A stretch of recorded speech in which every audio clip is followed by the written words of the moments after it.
if you try to individuate, and let's say you're middle-aged, and let's say middle age is 45 or whatever it is. I don't believe in middle age because centenarians say it's dumb. You find out when you die. There's no such thing. But let's say 45. A day before 45, you're not middle-aged. When you reach 45, you're middle-aged. There, you have to start dressing middle-aged, looking middle-aged, and getting sick like the middle-aged. Be appropriate. Being appropriate. And then if you say, I just decided I'm going to give up this job I have, and I'm going to do this job, and I'm going to go back to school. No, you can't do that. You have to start saving for your retirement so you can go to a nursing home when you can't take care of yourself anymore. What the hell is that? Who wants to live that way? That gives you a message to the immune system, a sense of helplessness, and that the bottom half is just on helplessness. What does gerontology study? The deterioration of aging, of growing older.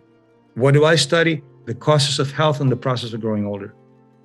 Huge difference in all of medicine, I'd say. They're studying the pathology because they also have a bias because who they're seeing are the sick people.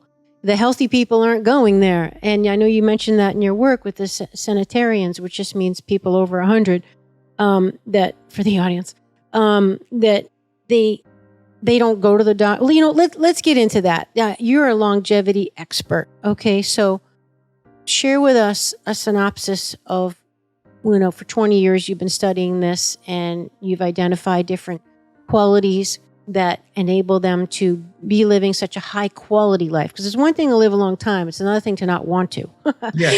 So they have a good quality of life. They're enjoying their life.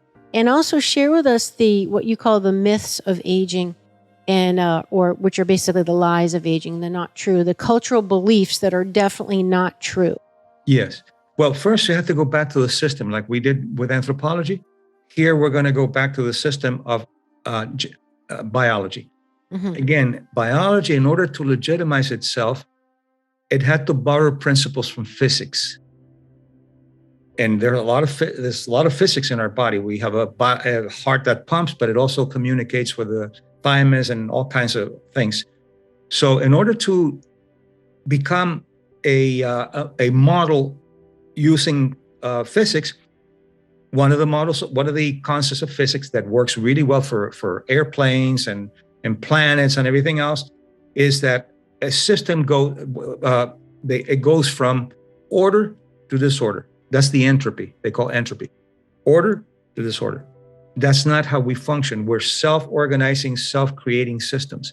So complexity is a better entropy. Complexity says we go from simple to complex. And the brain of a 50-year-old is a lot more complex than the brain of a 5-year-old. So knowing that, then you look for how complex are you becoming or how feeble are you becoming?